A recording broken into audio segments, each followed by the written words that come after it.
Good afternoon, everyone. Thank you so much for joining us for another great presentation by Anna, Avery, and Jenna about why we should plant native. I know I'm probably going to learn a lot from this presentation since it's not fully about birds, and I can still learn a lot more about plants. But while we're waiting for some other folks to join, please type into the chat where you're from. So where you are at right now, how many are watching with you, and what was the last really cool bird that you saw? I know we're starting to get some spring migrants in, so maybe y'all have been seeing some cool birds recently.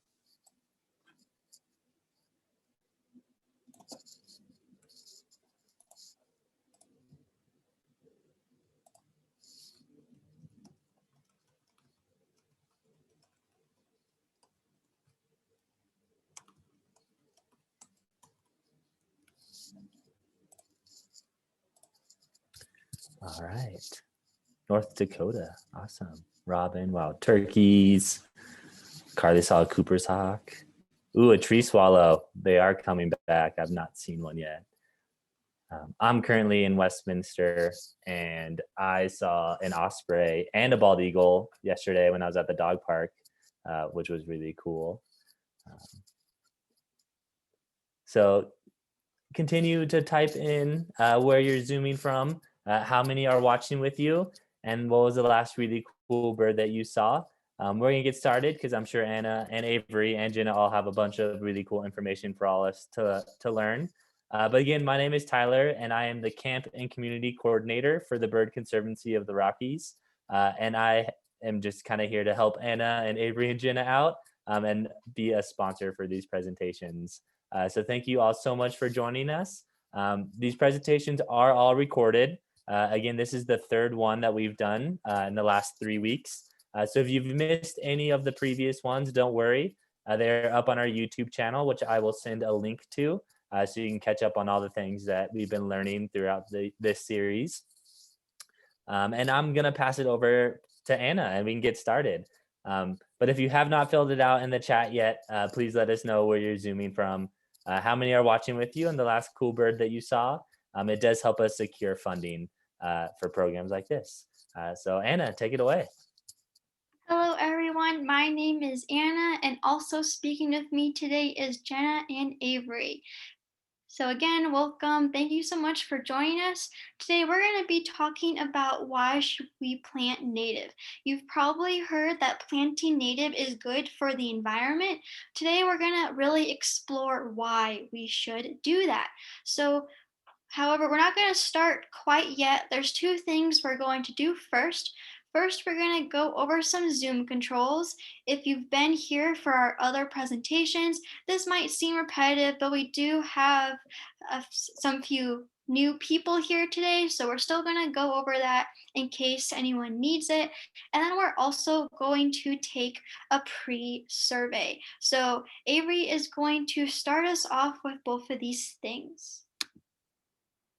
All right, so we're just going to look over some of the controls in Zoom. So in the bottom left, you can see the microphone button and the camera button. Both of those turn on and off your video and microphone. So usually we want you to be muted, and you can have your video on or off. It doesn't really matter to us. But while we're talking, we do ask that you stay muted and put any questions or comments in to the chat, which will be in the center, in that little area right there. It's circled right in the middle. If you're on a phone or a tablet, it's going to be under more, and then it'll be a drop-down menu that comes up with the chat, and it'll come up on the left usually. Sometimes it'll be in the middle, or sometimes it'll take up the whole screen. So just keep that in mind. And so those are some Zoom controls. And so then we're gonna take a pre-survey really fast, just to kind of measure what we've all learned from this presentation that we're going to go over. And so we need a before and after kind of thing. So Jenna's going to put that into the chat, and we're just going to do that really fast, and then Anna's going to take it away.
All right, everyone, I am going to officially call us back.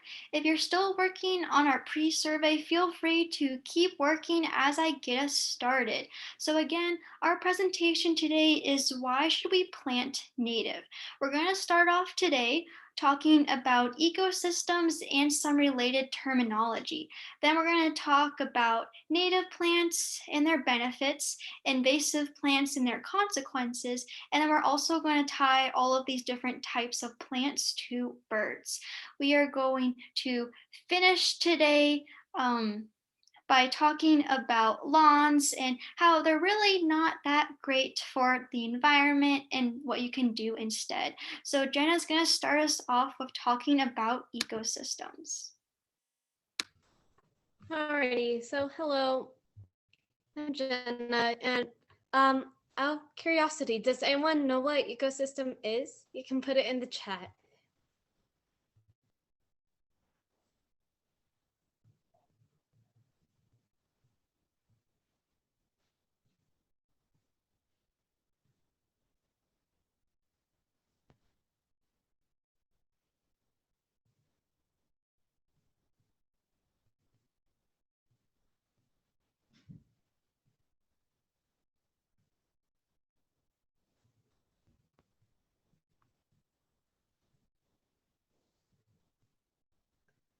So the one I have seen so far, where things live, you're kind of close. So so ecosystems are a complex community of organisms that interact with one another. The diagrams kind of help us understand how ecosystems work. As the diagrams show, the different parts of the ecosystem rely on each other in order to live. An example is the trees are taking nutrients from the soil and the forest floor. They're feeding people and animals and giving leaves. And and giving leaves, which hold a few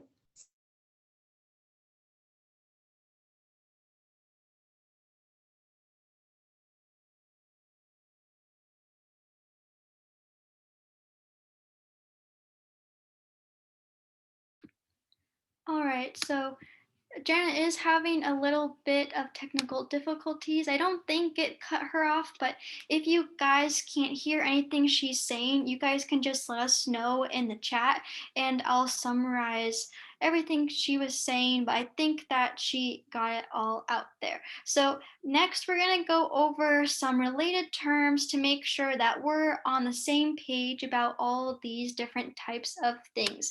The first thing is biodiversity. Biodiversity is defined as the variety of living creatures within an ecosystem. So, for example, we have the alpine tundra on the top right there. The alpine tundra, it's really cold, right? Not a lot of animals can live there. So it has a low variety of living creatures, therefore, it has a low biodiversity. Now, contrast that to the rainforest. In the rainforest, it's really warm. A lot of different animals can live there. We have a large variety of animals, therefore, it has a high biodiversity. So that's how we're going to be using the term biodiversity today. Next, we have a native plant. So a native plant is a plant that is naturally occurring in a certain area. A native plant, it's where it's supposed to be, it's home, it's in the correct habitat. Now, native plants, they're also very interconnected with the other animals and plants found in their ecosystem.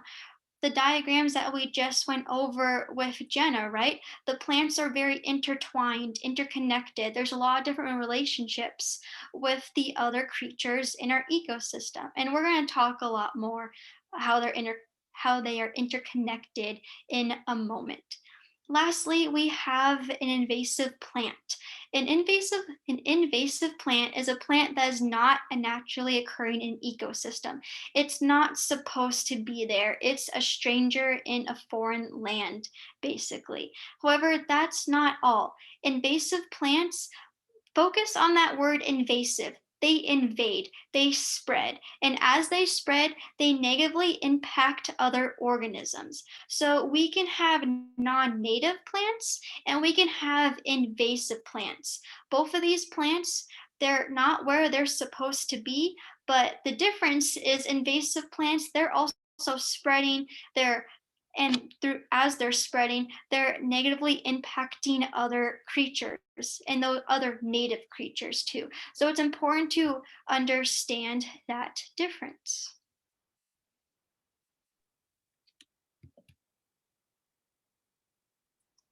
And so Anna's telling us all about how what native plants are, what invasive plants are, and what biodiversity is. And now I'm going to connect that to ecosystems, because what do native plants have to do with ecosystems? Well, they're part of that web that interconnects all that life in that particular area. We have an example on the screen right here, the showy milkweed and the monarch butterfly.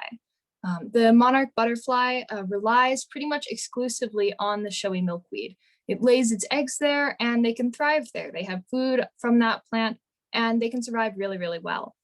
So without that plant, the monarch butterfly doesn't do too well. So that is the way that plants are connected to ecosystems and the other things around them.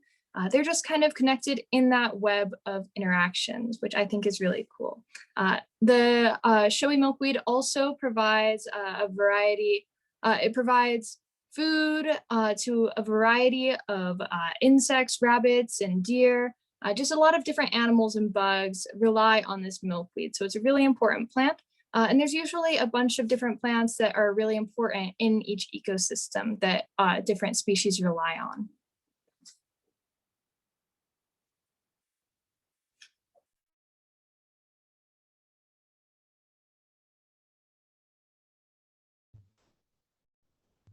So to add on to what Avery said, let's discuss some other specific advantages to native plants. They can help prevent erosion. Some native plants have large, deep networks of roots, and those roots help hold the soil together. These deep root systems also prevent the soil from becoming too compacted, meaning they promote healthier soil. The native plants also use less water, pesticides, and fertilizer. If you think about it a little bit, native plants are designed to flourish within their certain habitat.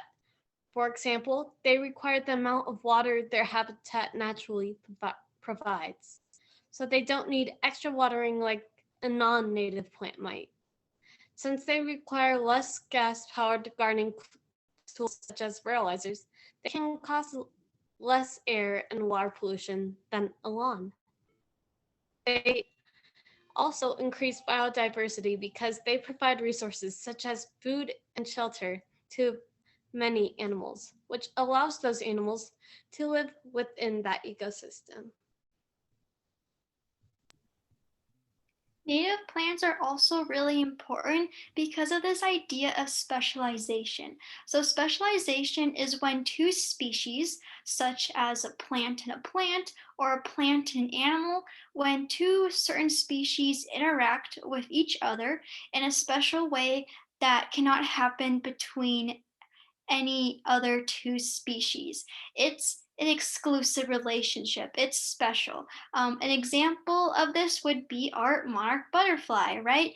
Our monarch butterfly, they're relying exclusively on the milkweed. The milkweed is the only plant out of all of the plants that we have that provides them a place to lay their eggs and for their young to eat. So native plants, all of the bullet points on the slide, those are all reasons that why they're important, but they're also important because of specialization, because sometimes a native plant provides a unique resource to another species, and the presence of that native plant is the only reason why that other animal is able to survive there.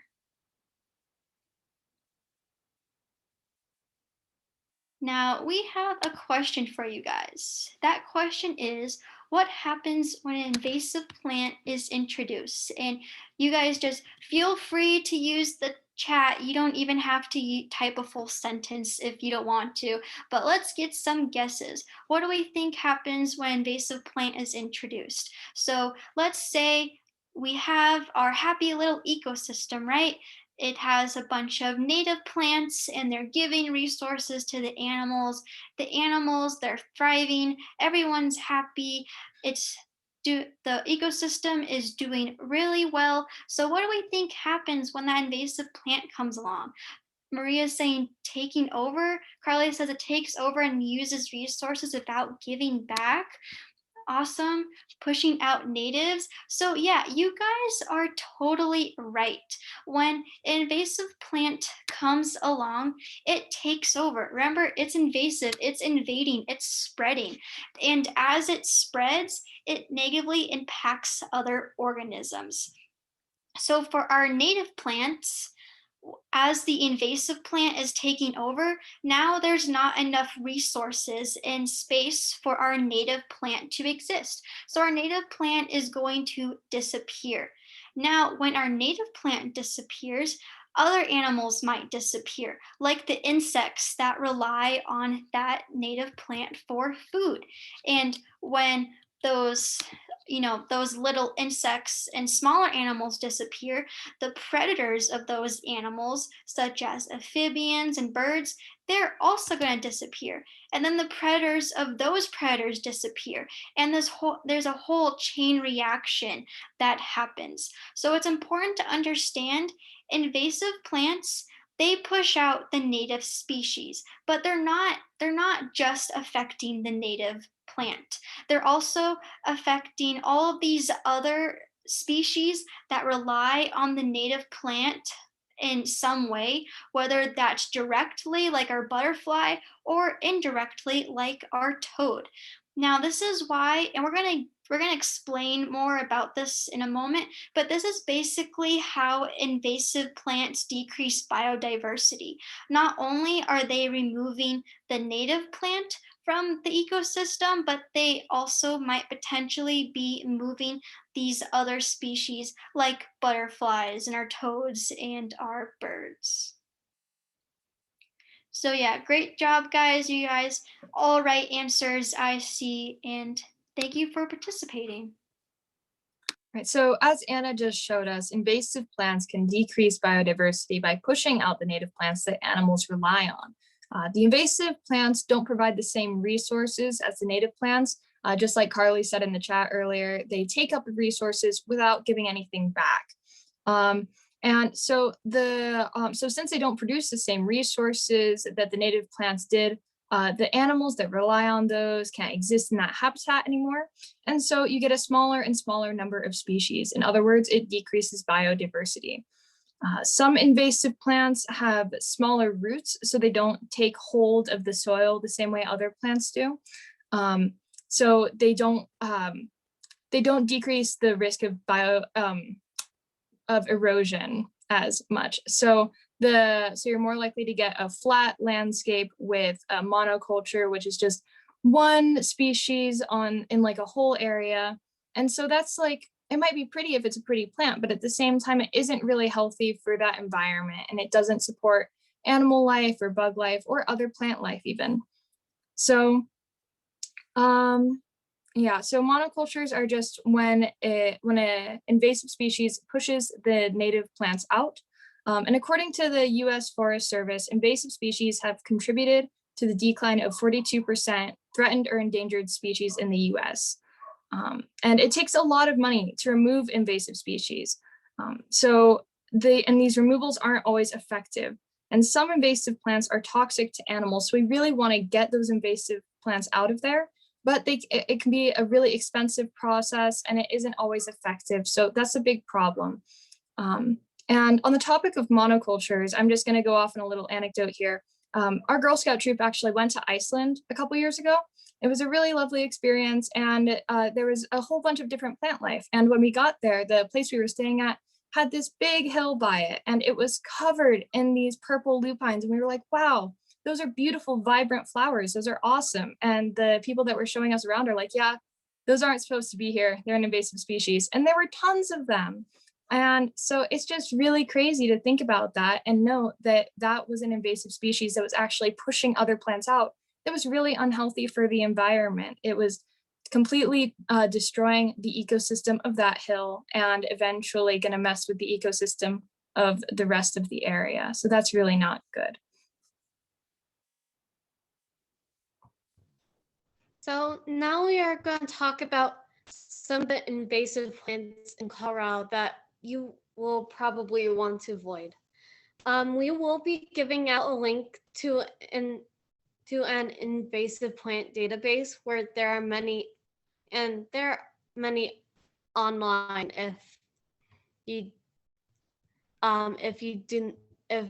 sorry, there are many online if there are others you want to look at. Okay, so first we're gonna start with the cypress spurge. This is a close-up of the plant's flower. The plant itself is pretty bushy. As you can see, the flowers are yellow and clumped together. Next we have the myrtle spurge, and this plant has distinctive leaves. It looks very similar to chicks and hens.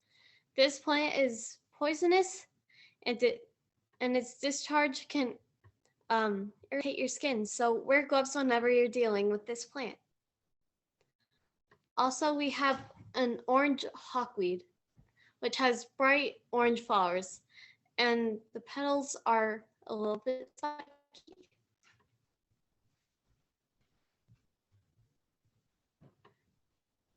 Next, we have a Turksmeric shrub, or a small tree with pinkish ends, and it's originally from Europe. Next, we have a purple loosestrife, which is a common plant found in ditches, and some people think it's pretty, but it still harms our native plants. It's very distinctive with broad-shaped purple flowers. Lastly, we have Russian olive trees, and they are usually planted as decorations, but they're still an invasive plant, so they can still cause damage. They are very difficult to control, so please don't plant them. It is important to note that invasive species can sometimes be sold in gardening stores, so before planting anything, make sure that it's native to your area.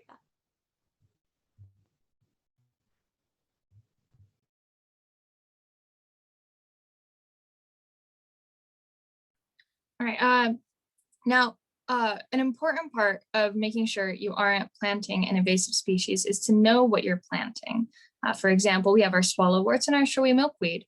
And the showy milkweed, remember, is the one that those monarch butterflies rely on exclusively.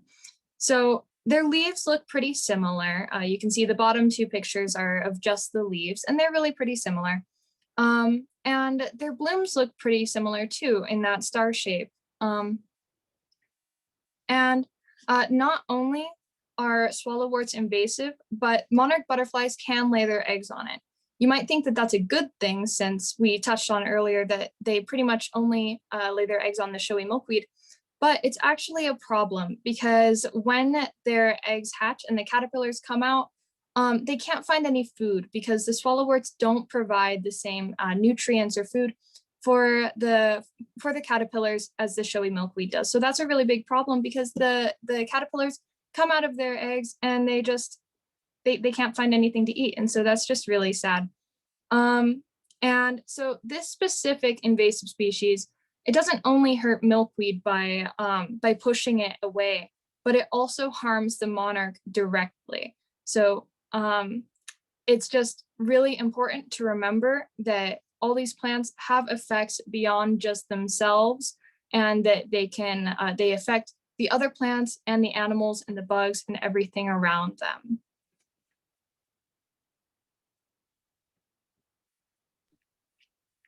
Now, our presentation today, it is sponsored by the Bird Conservancy of the Rockies. So we got to talk about birds at some point, right? How does this relate to birds?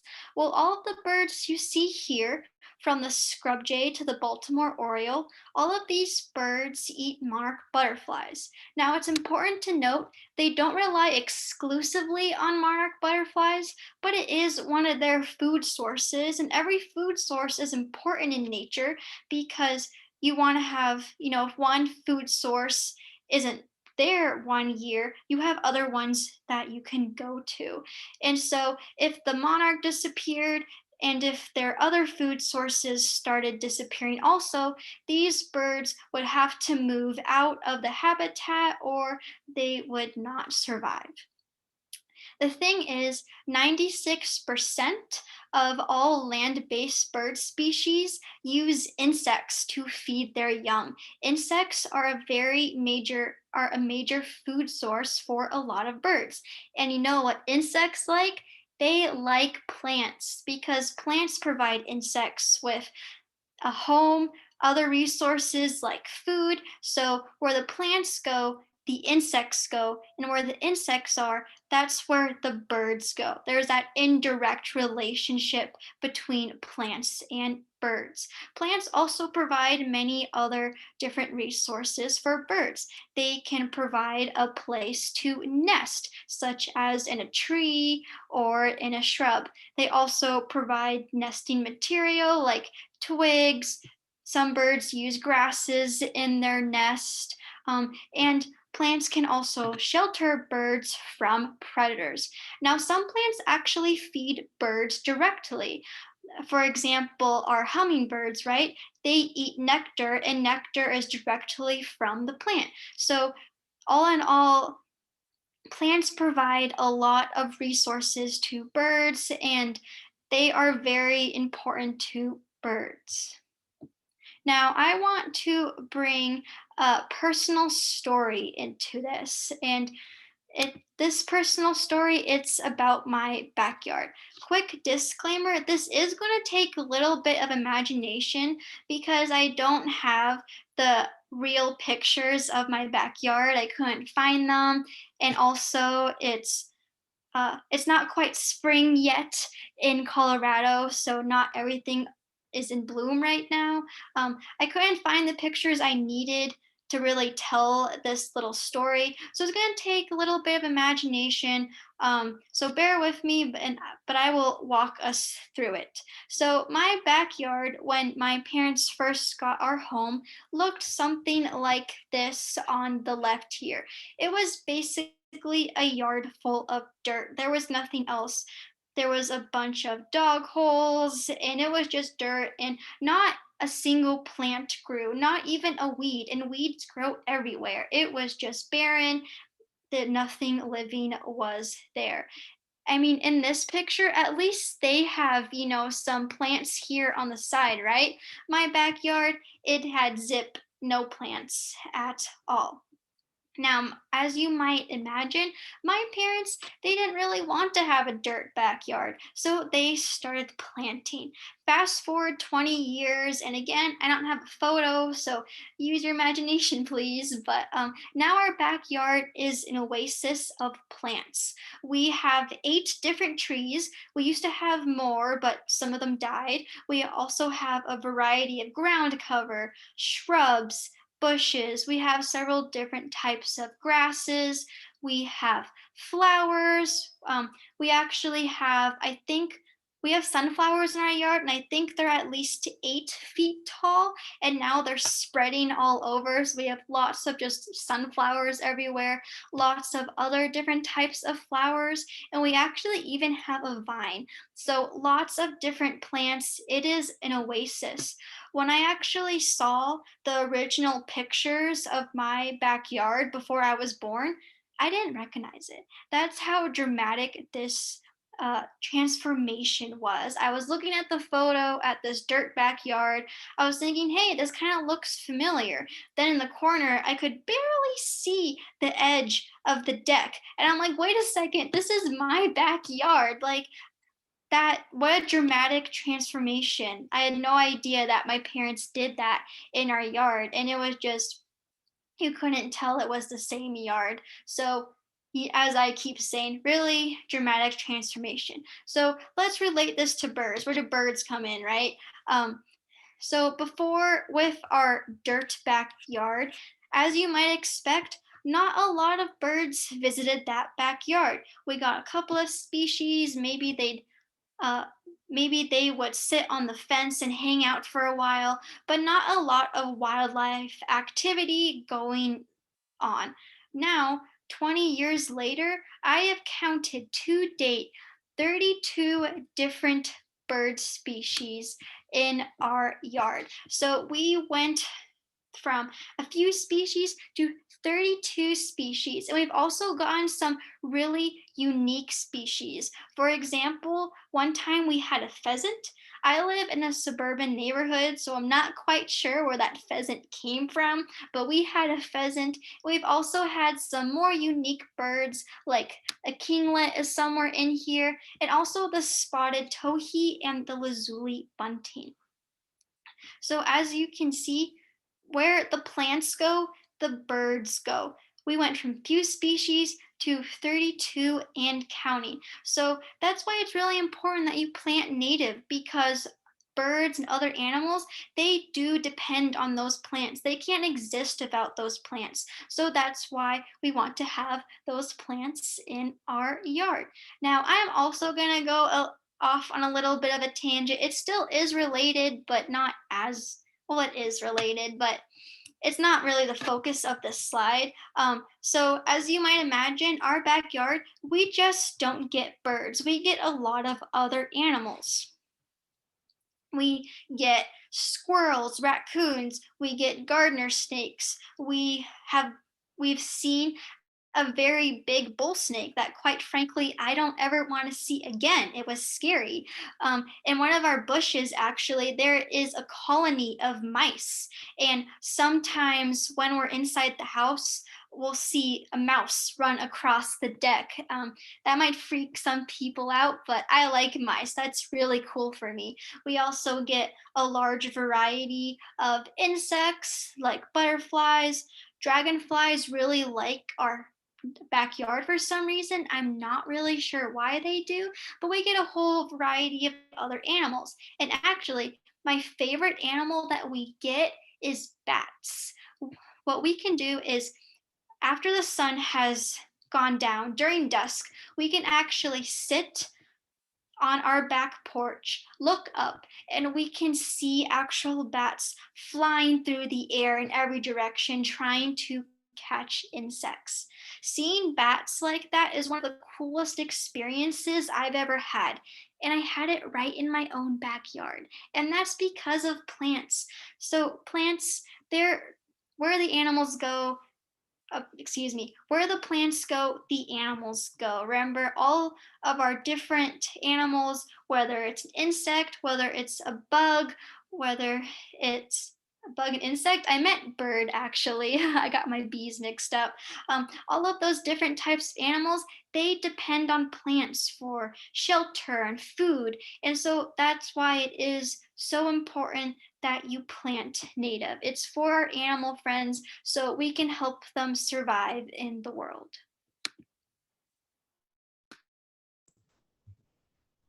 Alrighty, thank you for that story, Anna. Lastly, we have lawns. How did they fit into this?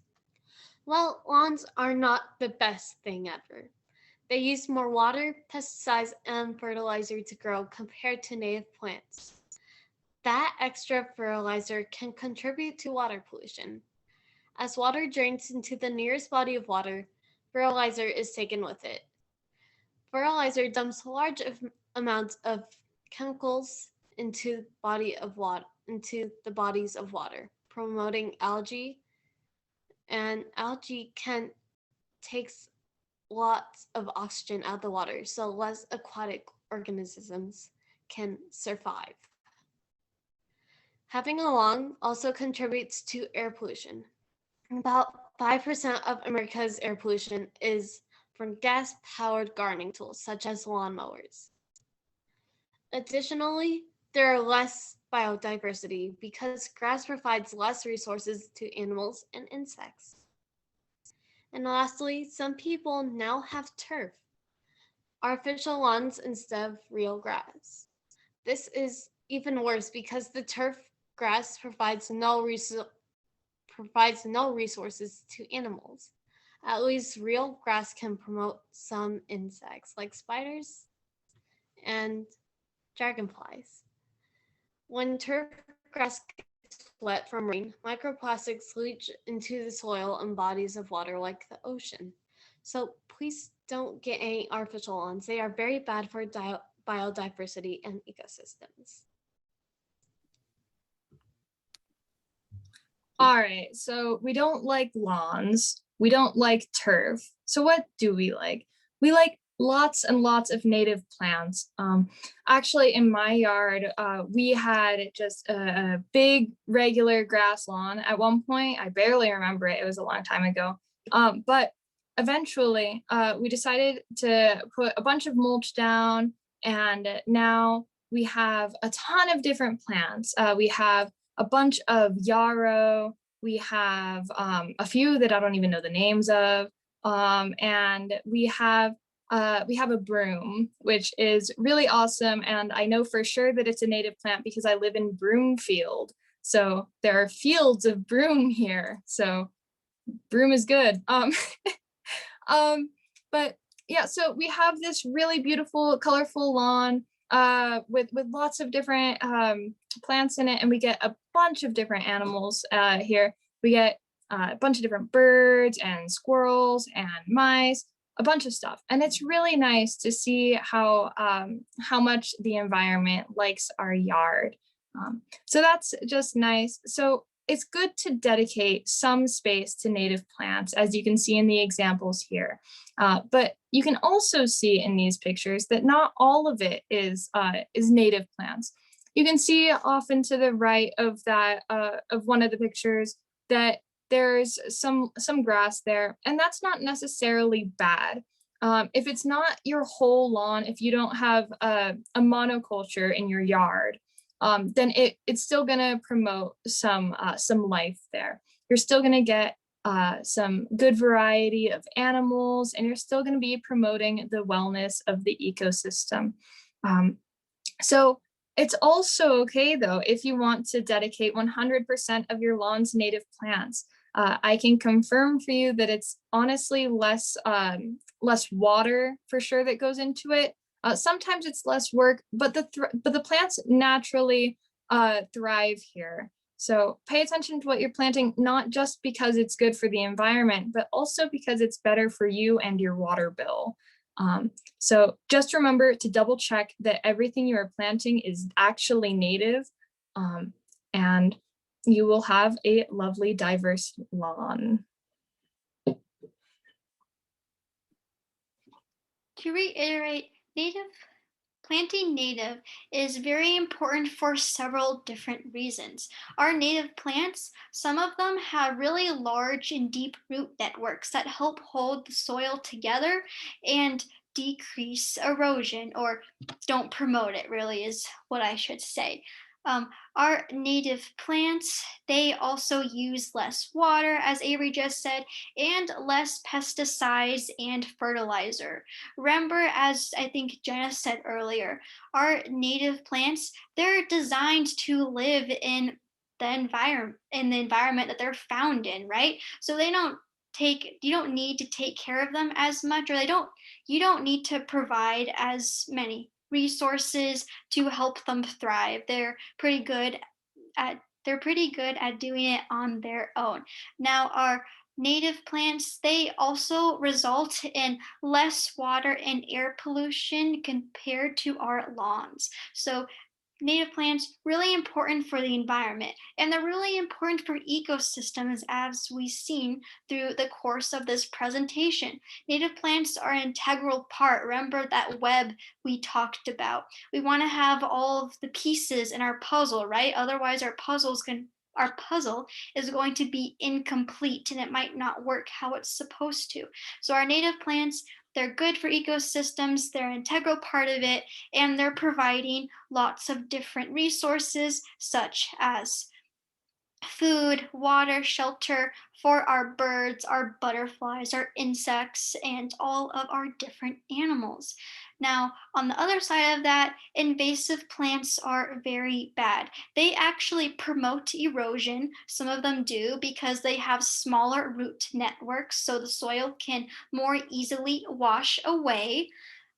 They also decrease biodiversity because remember, they're pushing out that native plant. And when that native plant is pushed out, they're also affecting uh, they're also affecting many more animals, right? It's not just the native plant they're affecting.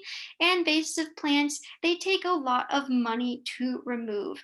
When we say, hey, remember, don't plant an invasive species because they're really bad, we say that for the environment, but we also say that for you. If you've ever tried to remove an invasive plant from anywhere, you know it's really hard. You'll spend hours digging up roots and collecting seeds, making sure you have every single last plant.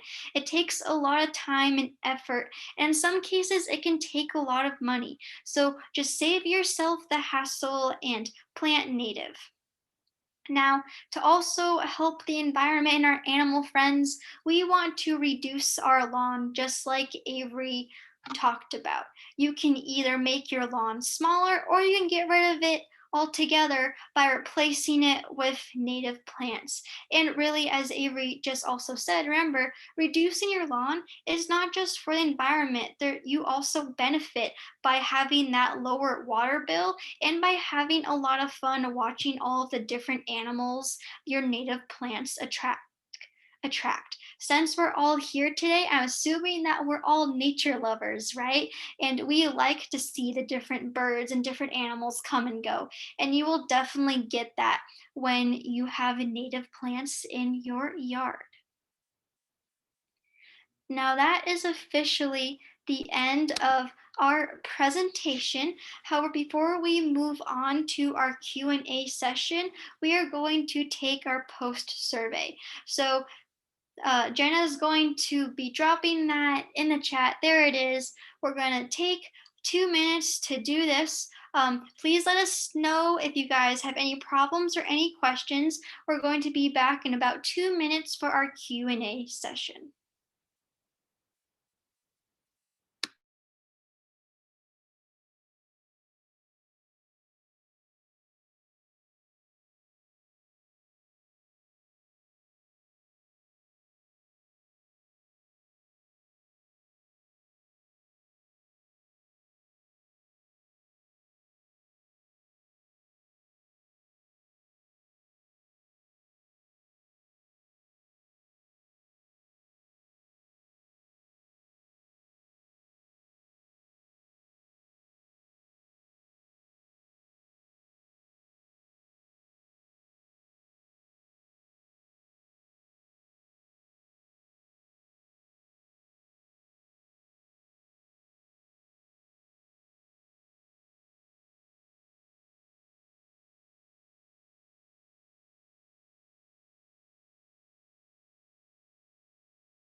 All right, everyone. So, um, the three of us are going to be here for the next 15 minutes to answer any questions you guys have.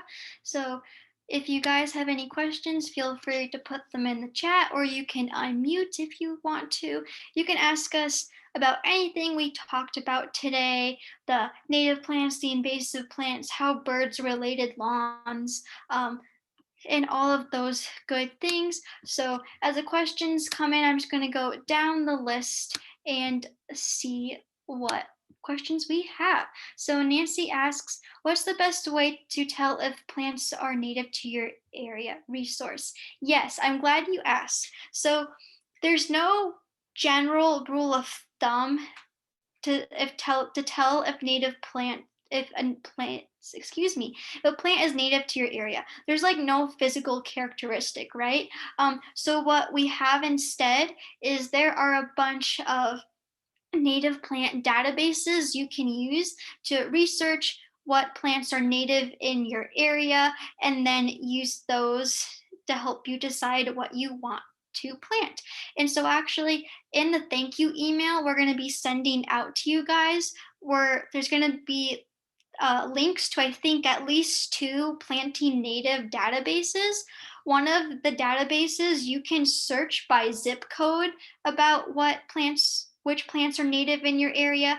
Then I think another one is either by state. Yeah, it's by state. So we are going to be giving you some resources to help you in your planting native journey. And yes, if you're in Colorado, I know that Nancy isn't, but if you are in Colorado, CSU, they also have a database that's really good. Rebecca asks, do you know of any plants that attract specific birds? So yes, well it's kind of yes and no, because generally, remember, birds, they just like plants. They go where the plants are. They're looking for food sources. They're just checking things out, right? So um the first part of that question is no, but also yes, because like goldfinches, for example, they love sunflowers. So if you want to attract goldfinches, you can plant sunflowers in your yard. So not all plants will attract like super specific birds, but some plants like our sunflowers will. um, I can't think of any other examples off the top of my head, but as you're researching your native plants, that's something that you can look up, or the database should actually tell you, in some cases, what birds they attract. Yeah, and if you want to attract like hummingbirds to your yard, any red flowers, red tubular flowers like penstemon, which is a native genus that we have in Colorado, those will also attract hummingbirds. And then any bushes that might have berries on them, like a choke cherry and stuff like that, will also attract some of those fruit-eating birds, like robins or grosbeaks and stuff like that.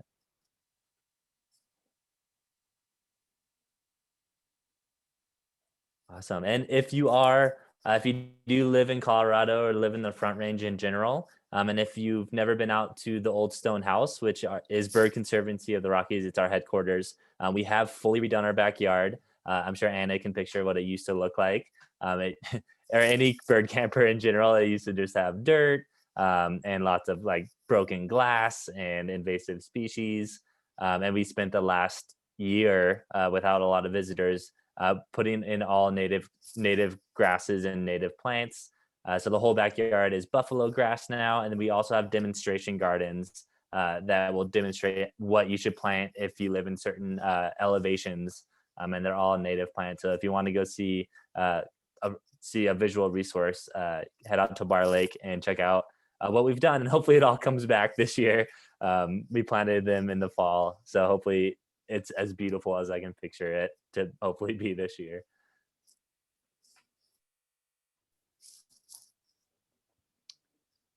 Yeah, so again, if you have any other questions, All right, and if you do have any questions, we'll see. You can unmute. no, you can go ahead. I think my internet connection was weird for a moment, I think. Yeah, I was just repeating what you said. So if you have any questions, feel free to type those in the chat. I know I just even watching this presentation, I want to get out soon and see some flowers and maybe hopefully plant some more native plants in my backyard after this storm. Don't plant it tonight because it might snow in the next couple of days, but I know I'm excited to see some flowers. All right. And again, if you do have any questions, we will be sending out a thank you email tomorrow with some more resources that you can take a look at. And if you do have any following up questions after that, you can always send me an email. If you did unfortunately get a Zoom link in your spam folder. I hope the thank you email does not go to your spam email as well, but feel free to check your spam folder because for some reason the spam folder's been loving my emails recently. But thank you all so much for attending. If you've watched all 3 of them and you've been here for all 3, that's great. Thank you so much for attending. If you've missed any, you can check out all of our recordings on our YouTube channel, and you can learn about bird houses and bird baths and bird-friendly backyards. And what was the first presentation on it? I forget. It was so long ago. It was cats and birds. Yeah, cats and window strikes. And basically just they give us a bunch of great information on how to make our lives better for birds to live in as well. So thank you so much for attending. Anna, would you like anything last to say since this is your last presentation? I just like to tell everyone thank you for listening, and thank you also for all the nice comments coming through. I know it means a lot to us. The 3 of us, we worked really hard on these presentations, and we're so glad that they turned out so well and that we were able to share them with you.